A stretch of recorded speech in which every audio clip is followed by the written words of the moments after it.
الحمد لله كفى والصلاة والسلام على سيدنا المصطفى أما بعد فقد قال الله تعالى في القرآن العظيم أعوذ بالله من الشيطان الرجيم بسم الله الرحمن الرحيم إن الله لا يغير ما بقوم حتى يغير ما بأنفسهم صدق الله العليم وقال رسول الله صلى الله عليه وسلم إنما الأعمال بالنيات وإنما لكل امرئ ما نوى. புகழ் அனைத்தும் ஏக இறைவன் அல்லாஹ் ஒருவனுக்கே உரித்தாகட்டும். அவனுடைய அன்பும் சாந்தியும் சமாதானமும் உலகத்தில் உள்ள அனைத்து மக்களின் மீதும் உண்டாகட்டும். ஆமீன். மாஷா அல்லாஹ். அல்லாஹு தாலா நம்முடைய எண்ணங்களை, நம்முடைய செயல்களை, நம்முடைய அமல்களை, நம்முடைய தான தர்மங்களை அல்லாஹ் ஏற்றுக்கொள்வானாக, கபூல் செய்வானாக. எல்லா நிலையிலும் அல்லாஹ்விற்காக அல்லாஹுடைய இறை தூதர் ஹஸரத் ரசூலுல்லாஹி ஸல்லல்லாஹு அலைஹி வஸல்லம் அவர்களுக்காக வாழ்ந்து மறையக்கூடிய பாக்கியத்தை அல்லாஹ் எனக்கும் உங்களுக்கும் தருவானாக. இந்த உலகத்தில் வாழும்போதே கண்மணி நாயகம் ஸல்லல்லாஹு அலைஹி வஸல்லம் அவர்களை கனவில் பார்க்கக்கூடிய பாக்கியத்தை எனக்கும் உங்களுக்கும் தருவானாக. இந்த உலகத்தை விட்டு பிரியும் போது அஷ்ஹது அல்லா இலாஹ இல்லல்லாஹ் வ அஷ்ஹது அன்ன முஹம்மதன் அப்துஹு வ ரசூலுஹு என்ற திருக்கலிமாவோடு வாழ்ந்து மறையக்கூடிய பாக்கியத்தையும் அல்லாஹ் எனக்கும் உங்களுக்கும் நம்முடைய வருங்கால சந்ததிகளுக்கும் நஸ்ல்களுக்கும் அல்லாஹ் ஆக்கி அருள்வானாக. நமது கண்மணி நாயகம் ஸல்லல்லாஹு அலைஹி வஸல்லம் அவர்களுடைய இந்த புனிதமான ரபீல் அவ்வலுடைய மாதத்தில் நம்முடைய நபியினுடைய வாழ்க்கை, அவர்களுடைய சீரா, அவர்களுடைய சுன்னா, அவர்களுடைய வாழ்க்கை வரலாறு மற்றும் அவர்கள் வாழ்க்கையிலே செய்த அமல்கள், இது எல்லாத்தையும் அறியக்கூடிய, விளங்கக்கூடிய, புரியக்கூடிய ஒரு மஜ்லிஸ் தான் இந்த ரபீல் அவ்வலுடைய மாதம். நபிய ஸல்லல்லாஹு அலைஹி வஸல்லம் அவர்களை நேசிப்பதென்பது வெறுமன நேசிப்பது மட்டுமல்ல, மாறாக அவர்கள் நமக்கு இந்த உலகத்தில் எந்த வாழ்க்கையை வாழ்ந்து சென்றார்களோ அந்த வாழ்க்கையை முழுமையாக வாழ்வதுதான் நேசத்தினுடைய முழுமை. ஒருத்தவங்களை நேசிக்கிறோம் அப்படின்னு சொல்றதனுடைய அர்த்தம் என்ன அப்படின்னா,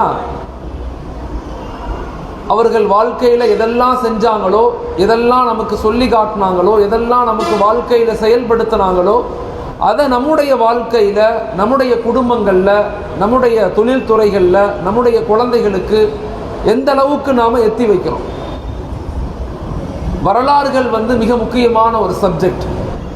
இந்த ரபீல் அவ்வல் மாதத்தில் சொல்லக்கூடிய கருத்துக்கள், பேசக்கூடிய பயான்கள் அப்படிங்கிறது வெறுமன கேட்டுட்டு போகிறதல்ல, அதை வாழ்க்கையில் செயல்படுத்துறது. ஒவ்வொரு நிலையிலும் ஒரு மனிதன் பிறந்ததிலிருந்து அவன் இறக்கும் வரை செய்யக்கூடிய எல்லா விஷயங்களையும் ஹஸரத் ரசூலுல்லாஹி ஸல்லல்லாஹு அலைஹி வஸல்லம் நமக்கு சொல்லி கொடுத்துருக்குறாங்க. ஒரு மனிதன் பிறந்ததிலிருந்து அவன் மௌத்தா போகிற வரைக்கும் என்னெல்லாம் செய்யணும், எப்படி பேசணும், எப்படி நடக்கணும், எப்படி நிக்காஹ் முடிக்கணும், எப்படி வியாபாரம் செய்யணும், எப்படி குழந்தை பெற்றுக்கணும், பெற்றோர்களை எப்படி மதிக்கணும், மனைவிகளை எப்படி கண்காணிக்கணும், கணவரோட எப்படி நம்ம உறவுகள் வைத்து கொள்ளணும், குழந்தைகளை எப்படி வளர்க்கணும், இப்படி உலகத்தில் எல்லா நிலை விஷயங்களையும் நமக்கு ரொம்ப அழகான முறையில், தெளிவான முறையில் சொல்லப்பட்ட ஒரு அற்புதமான ஒரு வாழ்க்கை தான் ஹஸரத் ரசூலுல்லாஹி ஸல்லல்லாஹு அலைஹி வஸல்லம் அவர்களுடைய வாழ்க்கை. அப்போ அந்த வாழ்க்கையை நம்ம தெளிவுபடுத்தி மக்கள்கிட்ட சொல்வதனுடைய ஒரு பயான் நிகழ்வு, தொடர் நிகழ்வு தான் இந்த ரபீல் அவ்வல் மாதத்தில் ஏற்படுத்துகின்ற இந்த 12 நாட்களில் நபியினுடைய வாழ்க்கையை ஒவ்வொரு பகுதியாக, ஒவ்வொரு நிலையாக, ஒவ்வொரு கண்டென்ட்டாக நம்ம பேசுகிறாங்க. ஒவ்வொரு உலமாக்கள் பேசுகிறாங்க. அதை நம்ம விளங்கி புரிஞ்சு அதை நம்ம வாழ்க்கையிலையும் பின்பற்றி, நம்ம வாழ்க்கையிலையும் முழுமையாக அறிந்து, நமக்கு பின்னால் வரக்கூடிய வருங்கால சந்ததிகளுக்கும் சரியான முறையில் போய் எத்தி வைக்க வேண்டிய மிகப்பெரிய பொறுப்பு நமக்கு இருக்குது. மிகப்பெரிய அந்த ரெஸ்பான்சிபிலிட்டி நமக்கு இருக்குது. அப்போ இன்றைய கால சூழ்நிலையில் ஹஸரத் ரசூலுல்லாஹி ஸல்லல்லாஹு அலைஹி வஸல்லம் அவர்கள் உருவாக்கிய சமூகம், அந்த சமூகத்தில் இளைஞர்களை எப்படி உருவாக்குனாங்க? இளைஞர்கள்னா ஆண்கள் மட்டுமல்ல, பெண்களும் தான். இளம் சமூகத்தை எப்படி கட்டமைச்சாங்க? ஏன்னா ஒரு சமூகத்தினுடைய முதுகெலும்பு அப்படிங்கிறது அந்த சமூகத்தினுடைய இளைஞர்கள் தான். 16 வயதிலிருந்து 39 வயது வரைக்கும் உள்ள இளைஞர்களை நாம் இன்றைய காலகட்டத்தில் எப்படி உருவாக்கணும், ஒரு முன்மாதிரியான இளம் சமூகத்தை ஹஜ்ரத் ரசூலுல்லாஹி ஸல்லல்லாஹு அலைஹி வஸல்லம் எப்படி உருவாக்குனாங்க, அதை நம்ம முழுமையா அறிந்தோமா, அதை நம்ம விளங்கிக்கிட்டோமா, அதை மக்களிடத்தில் போய் கொண்டு போய் சேர்த்தோமா அப்படிங்கிறது மிக முக்கியமான பகுதி. நான் குறிப்பாக இங்கே வந்திருக்கிற தாய்மார்கள் அவர்கள் நீங்க தான் அந்த சமூகத்தினுடைய உருவாக்கத்தினுடைய மிக முக்கியமான பகுதி. ஆண்கள் எவ்வளவு நேரம் வேணாலும் பயான் பேசலாம், ஆனா ஒரு பெண்ணுடைய மடிதான் ஒரு குழந்தையினுடைய முதல் பள்ளிக்கூடம். பெண்கள் நீங்கள் தயாராகுவதை கொண்டு நீங்க அடுத்த ஜெனரேஷனை எப்படி உருவாக்க போறீங்க அப்படிங்கிறத வச்சுதான் இந்த சமுதாயத்தினுடைய வெற்றி தோல்வியினுடைய நிகழ்வுகள் இருக்குது. ஸோ உங்களால இந்த சமூகத்தினுடைய வருங்கால சமுதாயத்தை என்ன மாதிரி உருவாக்க முயற்சிக்கணும், என்ன மாதிரி மேம்படுத்த நீங்க முயற்சிக்கணும், அவங்க எதிர்கொள்ளக்கூடிய பிரச்சனைகள் என்ன, ஹஜ்ரத் ரசூலுல்லாஹி ஸல்லல்லாஹு அலைஹி வஸல்லம் சஹாபாக்களை எந்த மனநிலைகள்ல உருவாக்குனாங்க, அந்த மனநிலைகள்ல நாம நம்முடைய வருங்கால சந்ததிகளை உருவாக்க முயற்சிக்கணும். முதலாவதாக நம்முடைய இளம் சமூகம், இளைஞர்கள், பெண்கள், ஆண்கள் 2 பேருமே எதிர்கொள்ளக்கூடிய பிரச்சனைகள் என்ன, அவங்க என்ன மாதிரி ப்ராப்ளத்தை இன்னைக்கு எதிர்கொண்டு இருக்கிறாங்க, ஏன் அவங்கள நம்மளால வலிமையா உருவாக்க முடியல, ஒரு முன்மாதிரி இளம் சமூகத்தை நம்ம எப்படி கட்டமைக்கணும் அப்படின்னு சொன்னா முதலாவதாக அவங்க எதிர்கொள்ளக்கூடிய பிரச்சனைகளை நம்ம தெரிஞ்சுக்கணும்.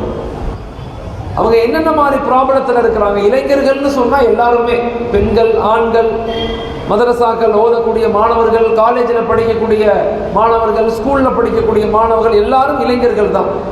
அவங்க எல்லாரும் எதிர்கொள்ளக்கூடிய பிரச்சனைகள் என்ன, அவங்கள மேம்படுத்தணும்னா ப்ராப்ளத்தை முதல்ல நம்ம அறிஞ்சுக்கணும். முதலாவது அவங்க எதிர்கொள்ளக்கூடிய முதல் பிரச்சனை கல்ச்சுரல் டிக்ளைன், கலாச்சார சீர்கேடு. அவங்க பார்க்குற படங்கள், நாடகங்கள், நெட்ஃப்ளிக்ஸ், பிரேம், சோசியல் மீடியா, இது போன்ற நிகழ்வுகளில் அவங்க தன்னுடைய வாழ்க்கையை இழக்கிறாங்க. நீங்க ஆரம்பத்திலிருந்தே அவர்களை ஒரு கட்டுப்பாடான வாழ்க்கையில நீங்க உருவாக்கல அப்படின்னு சொன்னா அவங்க கட்டுப்பாடற்ற நிலையில பிற்காலத்தில் நம்முடைய பேச்சை கேட்கவே மாட்டாங்க, விளங்கவே மாட்டாங்க. நம்ம சொல்றது அவங்களுக்கு புரியாது. எவ்வளவு நேரம் நீங்க அவங்களுக்கு அட்வைஸ் பண்ணாலும் இந்த காதலை வாங்கி இந்த காதலை விட்டுட்டு போயிடுவாங்க. இப்ப ஆரம்பத்திலிருந்தே குழந்தைகளை நாம் சிறந்த குழந்தைகளாக, ஒரு வலிமையான சமூக நபர்களாக உருவாக்குறதுக்கு முயற்சிக்கணும். அப்ப அவங்க எதிர்கொள்ளக்கூடிய முதல் பிரச்சனை கலாச்சார சீர்கேடு. அவங்க முடிவெற்ற ஸ்டைல், அவங்க ட்ரெஸ் போடுற ஸ்டைல் எல்லாமே மாறி போச்சு. ரெண்டாவது ஒழுக்க ரீதியான சீர்கேடு. இன்னைக்கு நிறைய படிக்கிறவங்க நிறைய தவறு செய்கிறாங்க, நிறைய படிக்கிறவங்க நிறைய தவறு செய்கிறாங்க. படிப்புக்கும் வாழ்க்கைக்கும் உள்ள இணைப்பு என்ன அப்படிங்கிறத நாம நம்முடைய வருங்கால சந்ததிகளுக்கு சொல்லிக் கொடுக்கணும். மூன்றாவது ஆரோக்கியமான சமூகமாக அவங்களை உருவாக்க முயற்சிக்கணும். இன்னைக்கு நிறைய இளைஞர்கள் சீக்கிரம் இளம் வயதில் இறந்து போறாங்க, நிறைய நோய்கள் ஏற்படுது. பலமில்லாத, ஆரோக்கியமில்லாத சமூகமாக அவங்க மாறுறாங்க. இப்போ நல்ல உணவுகள், ஆரோக்கியமான உணவுகள் இதெல்லாம் கொடுத்து அவங்கள எப்படி வலிமையா மாற்றணும். நாலாவது மென்டல் ஹெல்த் டிஸார்டர், மனநோய். சின்ன சின்ன குழந்தைகள் எல்லாம் கோபத்தில் என்னென்னமோ முடிவுகள் எடுக்கிறாங்க. மன அழுத்தம், அனெக்சிட்டி ப்ராப்ளம், ஸ்ட்ரெஸ்ஸு, கோபம் இதெல்லாம் அதிகரிக்குது இந்த ஜெனரேஷனுக்கு. இப்போ இதெல்லாம் எப்படி நம்ம சரி செய்யணும்? நம்முடைய கண்மணி நாயகம் ஸல்லல்லாஹு அலைஹி வஸல்லம் சஹாபாக்களை எந்த மனநிலைகளில் உருவாக்குனாங்க, எந்த மனநிலைகளை அவங்களுக்கு கொடுத்தாங்க, அந்த மனநிலையை கொடுத்து நாம் அவங்கள உருவாக்கணும். Mind set is a very important. யாரையும் சொல்லியெல்லாம் திருத்த முடியாது, மாறாக மன ரீதியாக அவங்களுக்கு புரிய வைக்க முயற்சிக்கணும். ஏற்படக்கூடிய பாதிப்புகள் என்ன, நீங்க இப்படியே இருந்தீங்கன்னா பிற்காலத்தில் என்ன ஆவீங்க, உங்களுடைய சமூகத்தினுடைய நிலைகள் என்ன ஆகும், உங்களுடைய வாழ்க்கைக்கு பின்னாடி என்ன மாதிரி மனநிலைகள் ஏற்படும், இப்படி எல்லாத்தையும் தாயும் தந்தையும் குழந்தைகளுக்கு சொல்லணும். இப்போ நமது கண்மணி நாயகம் ஸல்லல்லாஹு அலைஹி வஸல்லம் அவங்க தீனை எடுத்து வைக்கும் போது அநேக சஹாபாக்கள் வயசு எல்லாம் ரொம்ப கம்மியான வயசு தான். சின்ன சின்ன சஹாபாக்கள் 11 வயசு, 18 வயசு, 19 வயசு, 20 வயசு, 25 வயசு, இது போன்ற சஹாபாக்கள் தான் பிற்காலத்தில் மிகப்பெரிய வலிமையான ஒரு சமூக கட்டமைப்பை உருவாக்குனாங்க. ஹஸரத் ரசூலுல்லாஹி ஸல்லல்லாஹு அலைஹி வஸல்லம் சஹாபாக்களுடைய மைண்ட் செட்டை எப்படி உருவாக்குனாங்க, என்ன மாதிரி மனநிலைகளை அவங்களுக்கு கொடுத்தாங்கன்னு நம்ம தெரிஞ்சுக்கணும். அந்த மனநிலைகளை நாம நம்முடைய வருங்கால இளம் சமூகத்துக்கு கொண்டு போய் சேர்க்கணும். இது போன்ற பயான்கள், இது போன்ற நிகழ்வுகளுடைய நோக்கம் என்னன்னா வெறுமனே பேசிட்டு கலைஞ்சு போறதில்ல. விஷயத்தை உள்வாங்கி நாம நம்முடைய குடும்பங்களுக்கு, நாம நம்முடைய மனைவிக்கு, குழந்தைக்கு, நம்முடைய நண்பர்களுக்கு, நம்முடைய வருங்கால சந்ததிகளுக்கு சரியான முறையில் இந்த கருத்தையில கொண்டு போய் சேர்க்கிறோமா, கொண்டு போய் அவங்கள்ட்ட போய் இந்த கருத்தையில சொல்றோமா அப்படிங்கிறது தான் இது போன்ற பயான்களுடைய அடிப்படை நோக்கம். இத்தனை பெண்கள், இவ்வளவு ஆண்கள் வந்திருக்கிறோம்னா இங்கிருந்து நம்ம என்ன எடுத்துட்டு போனோம், என் குழந்தைக்கு நான் என்ன சொல்லி கொடுக்க போறேன், என் மனைவிக்கு நான் என்ன சொல்லி கொடுக்க போறேன், என்னுடைய கணவருக்கு நான் என்ன சொல்ல போறேன் அப்படிங்கிற ஒரு தெளிவான பார்வை நமக்கு இன்னைக்கு வேணும். அப்ப ஹஸரத் ரசூலுல்லாஹி ஸல்லல்லாஹு அலைஹி வஸல்லம் அவங்க சஹாபாக்களுடைய மனநிலைகளை எப்படி உருவாக்குனாங்க, மைண்ட் செட்டை எப்படி உருவாக்குனாங்க. ஜார்ஜ் பெசாங் அப்படிங்கிற எழுத்தாளன் தன்னுடைய ஆய்வு புத்தகத்தில் அவர் எழுதுறாரு, ஒரு டைனாசிட்டி, ஒரு மிகப்பெரிய சாம்ராஜ்யம் உருவாக்கப்படணும்னா குறைஞ்சது 200 வருஷம் ஆகும். ஆனால் ஹஸரத் ரசூலுல்லாஹி ஸல்லல்லாஹு அலைஹி வஸல்லம் அவர்கள் வெறுமனே 23 ஆண்டுகளில் 1318 ஆண்டுகள் இந்த உலகத்தை நிர்வகிக்கக்கூடிய பெரும் இளம் சமூகத்தை உருவாக்குனாங்க, வெறும் குறைந்த நாட்கள்ல. இது எப்படி சாத்தியம்? ஒரு குறைந்த நாட்கள்ல ஒரு பெரும் இளம் சமூகத்தை எப்படி உருவாக்க முடிஞ்சிச்சு அப்படின்னா, ஹஸரத் ரசூலுல்லாஹி ஸல்லல்லாஹு அலைஹி வஸல்லம் சஹாபாக்களை எந்த மனநிலைகள்ல உருவாக்குனாங்க. இதே பிரச்சனை அங்கேயும் இருந்துச்சு. ஐயாமுல் ஜாஹிலியா, தவறு செஞ்சாங்க, தப்பு செஞ்சாங்க, மது அருந்தினாங்க, விபச்சாரம் செய்தாங்க, சின்ன சின்ன இதுக்கெல்லாம் சண்டை போட ஆரம்பிச்சாங்க, பிரிஞ்சு கிடந்தாங்க. இப்ப இன்னைக்கு இளைஞர்களுக்கு மத்தியில் எது ப்ராப்ளம்னு நம்ம நினைக்கிறோமோ எல்லா ப்ராப்ளமும் அந்த காலத்துல, நபியினுடைய காலத்துல, அந்த ஐயாமுல் ஜாஹிலியாவுடைய காலத்துல இருந்துச்சு. எதெல்லாம் இப்ப நம்ம இளைஞர்களுக்கு பிரச்சனைன்னு நினைக்கிறோமோ எல்லா பிரச்சனையும் அந்த காலத்துல வாழ்ந்த இளைஞர்களுக்கும் இருந்துச்சு. ஆனா ஹஸரத் ரசூலுல்லாஹி ஸல்லல்லாஹு அலைஹி வஸல்லம் எப்படி அவங்கள தயார் செஞ்சாங்க, எப்படி அவங்கள உருவாக்குனாங்க, அந்த ரகசியத்தை நம்ம விளங்கிக்கிட்டோம், அதை நம்ம புரிஞ்சுக்கிட்டோம்னா அதை நம்ம ஊர்ல நம்ம இளைஞர்களுக்கு, நம்ம வாலிபர்களுக்கு சொல்லி புரிய வச்சு சூஸ் பண்ணி உருவாக்கணும். எல்லாத்தையும் உடனே மாற்ற முடியாது, எல்லாத்தையும் எல்லாரும் உடனே உருவாக்கிட முடியாது. 5 இளைஞர்ல இருக்கிறது அவங்கள உருவாக்குறது, அந்த 5 10 மாத்துறது, 10 20 மாத்துறது, 20 100 மாத்துறது, இப்படி ஒரு சைமல்டேனியஸா கொஞ்சம் கொஞ்சமா நம்ம ஊரினுடைய இளைஞர்களை எல்லா நிலையிலும் வளர்ச்சி பெற்றவர்களாக மாற்றுவதற்கு முயற்சி செய்யணும். இப்ப நபி ஸல்லல்லாஹு அலைஹி வஸல்லம் அவர்களுடைய ஃபார்முலா என்ன, எப்படி சஹாபாக்களுடைய மனநிலைகளை உருவாக்குனாங்க? ஒன்று, வலிமையான ஈமான கொண்டு போய் சேர்த்தாங்க. வலிமையான ஈமான், அதுல குறிப்பாக முஸ்அப் இப்னு உமைர் ரலியல்லாஹு அன்ஹு என்ற ஒரு சஹாபி, ஆகச்சிறந்த சஹாபி. ரொம்ப இளம் வயதில் இஸ்லாத்துக்கு வந்தாங்க. 17-18 வயதில் இஸ்லாத்தை ஏற்றுக்கொண்டவங்க. ஆரம்ப காலத்திலேயே நபியினுடைய இஸ்லாத்தை ஏற்று வைக்கக்கூடிய ஆரம்ப நேரத்தில் இஸ்லாத்தை ஏற்றுக்கட்ட ஒரு சின்ன வயதுள்ள சஹாபி. எவ்வளவு பெரிய அவர் செல்வந்தராக இருந்தாருன்னா, அவர் ஒரு ஆடையை போட்டுக்கிட்டு, ஒரு ட்ரெஸ்ஸை போட்டுக்கிட்டு ஒரு தெருவில் போனார்னா அடுத்த தெருவில் அவருடைய அந்த வாசனை திரவியம், அத்தருடைய வாசனை அடிக்கும். அவரை ஹஸரத் உஸைப் இப்னு உமைர் ரலியல்லாஹு அன்ஹு பார்க்கறதுக்கு பல வீட்டு கதவுகள் திறந்திருக்கும், அவங்கள பார்க்கணுங்கிறதுக்காக. அவ்வளவுப்பட்ட அழகான இளம் வயதுள்ள மிகப்பெரிய செல்வம் உள்ள ஒரு மனிதர் இஸ்லாத்தை ஏற்றுக்கொண்டார். தாருல் அர்கம் என்ற வீடு இருந்துச்சு. ஹஸரத் ஸல்லல்லாஹு அலைஹி வஸல்லம் இஸ்லாத்தை ஆரம்ப காலத்தில் சொல்லும்போது தாருல் அர்கம் என்ற ஒரு வீட்டுக்கு தான் யாரெல்லாம் இஸ்லாத்தை ஏற்றுக்கொள்வாங்களோ அவங்கெல்லாம் அந்த வீட்டுக்கு வருவாங்க. இரவு நேரத்தில் 10 மணி, 11 மணி, 12 மணி, 1 மணிக்கு அந்த இடத்துல வந்து குர்ஆன, ஹதீஸ, நபியினுடைய உபதேசங்களை கேட்டு தன் மார்க்கத்தை வலுப்படுத்துவாங்க. அப்படி இஸ்லாத்தை ஏற்றுக்கொண்ட மிகப்பெரிய ஒரு சஹாபி தான் முஸ்அப் பின் உமைர் ரலியல்லாஹு. மிகச்சிறந்த ஒரு ஆளுமை. இஸ்லாமிய கல்வி மதினாவுக்கு போனதுக்கு மிகப்பெரிய முதல் முஅல்லிம், இஸ்லாத்தினுடைய முதல் முஅல்லிம் அவங்க தான். அப்படிப்பட்ட ஒரு சஹாபி தன்னுடைய 17-18 வயதுல தீனை ஏற்றுக்கொண்டாங்க.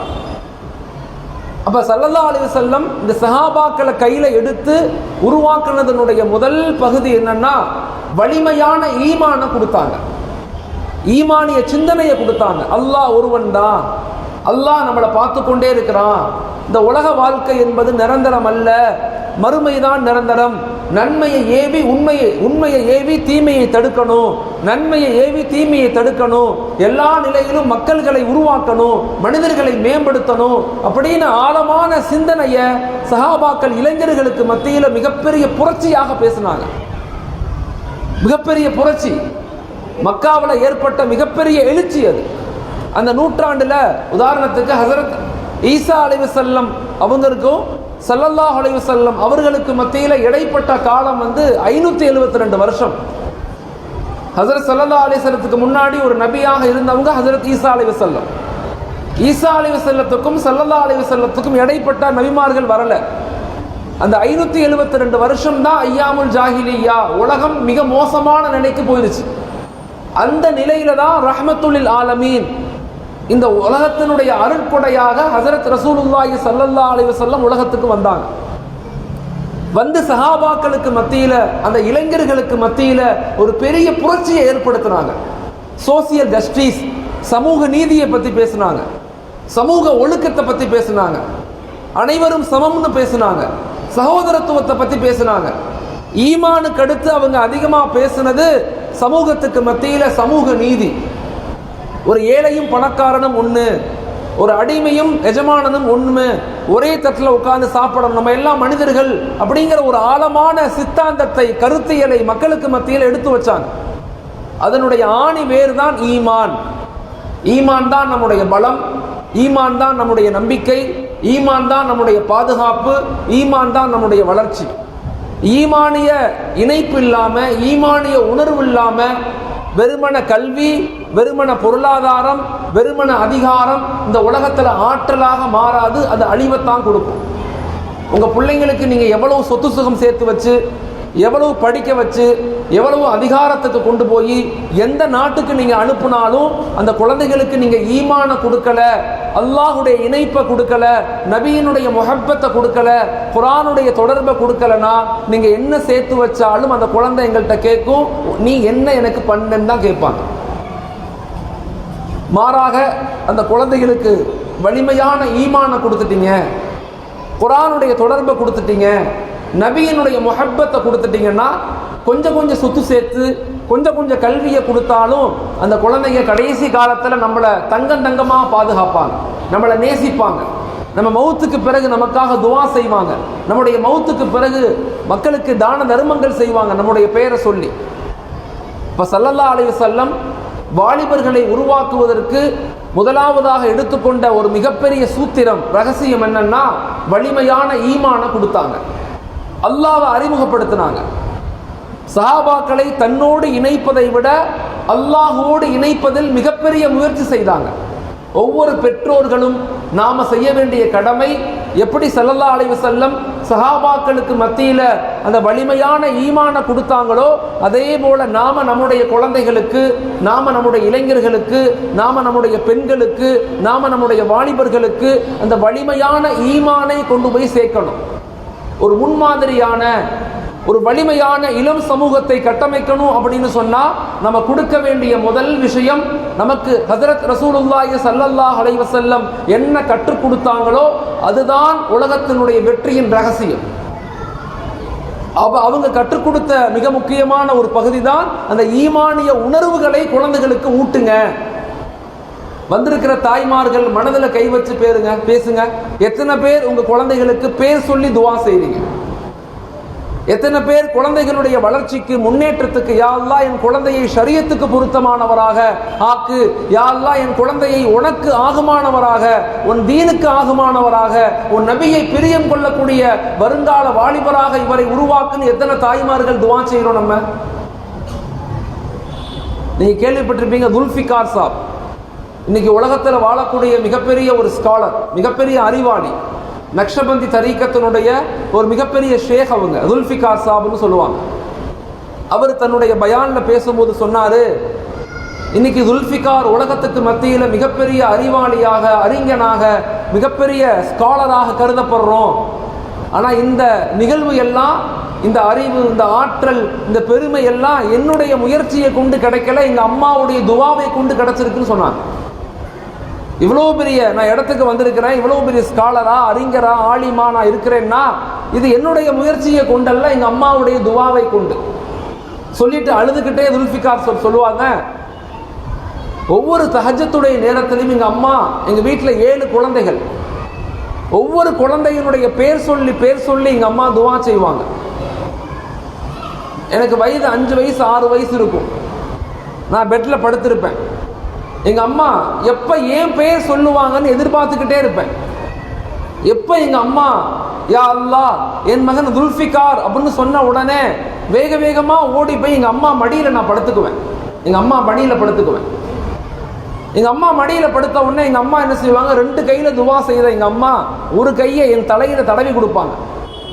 ஒரு கையை எடுத்து எங்க அம்மா என் மடியில படுத்திருக்கிற என்னை தலையில தடவி கொடுத்து இடது கையால் அல்லாஹ்ட்ட கேட்பாங்க, யா அல்லாஹ் என் மகன் துல்ஃபிகாரை பொருந்திக்கொள், யா அல்லாஹ் என் மகன் துல்ஃபிகாரை ஷரியத்தினுடைய மார்க்கத்தினுடைய மக்களுக்கு மத்தியில் பேசக்கூடிய மிகப்பெரிய அறிஞனாக மாற்று, இந்த தீனை, இந்த மார்க்கத்தை, இந்த குர்ஆனை, நபியினுடைய புகழை உலகம் முழுக்க எடுத்து போகக்கூடிய மிகப்பெரிய அறிவாளியாக, ஆலிமாக என் மகனை உருவாக்கு.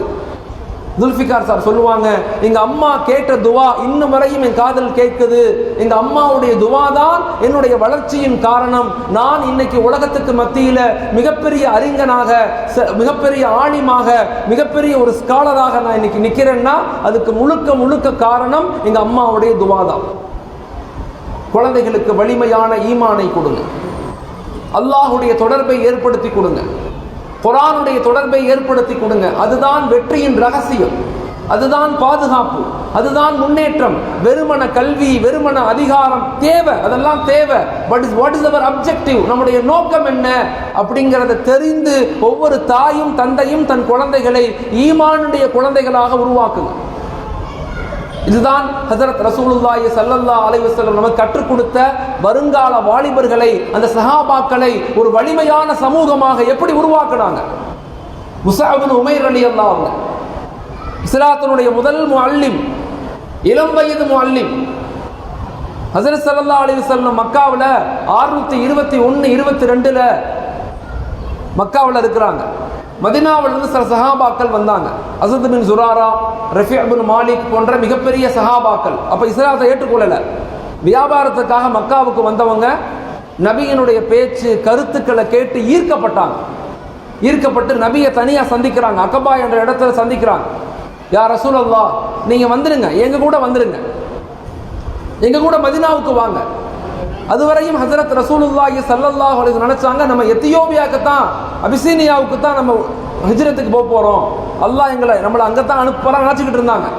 ஆனால் அல்லாஹ் நேர் மாற்றமாக மதீனாவிலிருந்து சில சஹாபாக்கள் வந்து அந்த சஹாபாக்களுடைய கேட்குதல், தேடுதல், நபியை கூப்பிட்டாங்க, வாங்க மதீனாவுக்கு வாங்க, நாங்கள் பாதுகாத்துக்கிறோம். அப்படி அந்த கூட்டம் போகும்போது 2 முஅல்லிம்களை அனுப்புனாங்க. அதில் முஸஅப் இப்னு உமைர், அப்துல்லா இப்னு மக்தூம் ரலியல்லாஹு அன்ஹும் 2 சஹாபாக்களும் நபி ஸல்லல்லாஹு அலைஹி வஸல்லம் மதீனாவுக்கு போறதுக்கு முன்பதாக இவங்க 2 பேரும் போயிட்டாங்க. அஸத் பின் ஜுராரா என்ற ஒரு அன்சாரி சஹாபி வீட்டில் தங்கினாங்க.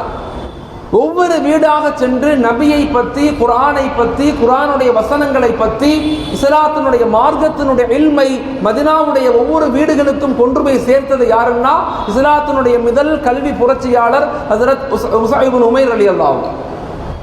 அவ்வளவு பெரிய ஒரு சஹாபி. அவங்க எந்த அளவுக்கு அவங்க செல்வ செழிப்பாக இருந்தாங்களோ அந்த அளவு கஷ்டப்பட்டு வாழ்ந்தாங்க. ஒரே ஒரு போர்வையோடு தன் வாழ்க்கையை வாழ்ந்தாங்க. பத்ர்ல கலந்துக்கிட்டாங்க. உஹதுல அவங்க ஷஹீத் ஆயிட்டாங்க.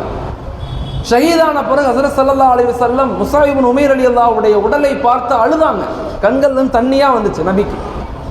அவங்க ட்ரெஸ் பார்த்தீங்கன்னா தலையை மூடுனா காலை தெரியும், கால் மூடுனா தலை தெரியும். ஷஹீதா இருக்கிறாங்க. தலையை துணியால மூடி, கால்களை வைக்கோலால், புல்களால் மூடி புதைச்சாங்க. அவ்வளவு பெரிய செல்வ செழிப்பாக வாழ்ந்தவர் ஒரு இளைஞர். தன் 30வது வயதில் இறந்து போனார். அவ்வளவு பெரிய ஒரு இளைஞராக இருந்து சமூக கட்டமைப்பில், குறிப்பாக இஸ்லாமிய வரலாறுகள் சொல்லும் இஸ்லாமிய கல்வி வரலாற்றில் முஸ்அப் இப்னு உமைர் ரலியல்லாஹு இல்லாமல் இஸ்லாமிய கல்வி வரலாறை சொல்லவே முடியாதுன்னு சொல்லுவாங்க. அந்த அளவுக்கு ஒரு மிகச்சிறந்த சஹாபி. காரணம் என்ன? கொடுக்கப்பட்ட வலிமையான ஈமான். இரண்டாவது ஹஜ்ரத் ஸல்லல்லாஹு அலைஹி வஸல்லம் சஹாபாக்களுக்கு மத்தியில் கொடுத்த மிகப்பெரிய ஒரு உந்துதல், ஆற்றல் என்னன்னா ஒழுக்கமான வாழ்வியல், அகலாக்கான வாழ்வியல், சுய கட்டுப்பாடான வாழ்வியல், நேர்மையான வாழ்வியல், பாவங்கள் செய்யாத அல்லது பாவங்கள் செய்துவிட்டால் அல்லாஹ்விடத்தில் தௌபா கேட்கக்கூடிய இளைஞர்களை உருவாக்கினாங்க. அது நம்ம செய்ய வேண்டிய இரண்டாவது கடமை. நம்ம செய்ய வேண்டிய இரண்டாவது மிகப்பெரிய கடமை அதுதான். இளைஞர்களுக்கு மத்தியில் இன்னைக்கு மிக மோசமான நிகழ்வுகள், தவறுகள், பாவங்கள், அழுச்சாட்டியங்கள், அநியாயங்கள் அதிகரிக்கும்.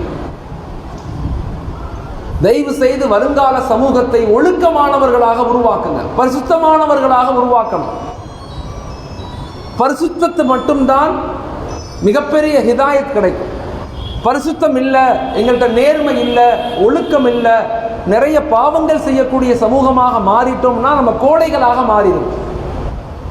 நம்முடைய இளைஞர்கள் இன்னைக்கு எப்படி இருக்கிறாங்கன்னா, ஒன்று இந்த உலகத்தினுடைய இன்பங்களில் மூழ்கிறாங்க, அல்லது இந்த உலகத்தினுடைய அதிகாரங்களை பார்த்து பயப்படுறாங்க. இந்த ரெண்டு நிலையிலிருந்தும் சஹாபாக்களை ஹஸரத் ரசூலுல்லாஹி ஸல்லல்லாஹு அலைஹி வஸல்லம் வெளியாக்கி ஒரு வலிமையான சமூக கட்டமைப்பை ஏற்படுத்தினாங்க. ஒழுக்கமான வாழ்வியல் மிக முக்கியமானது.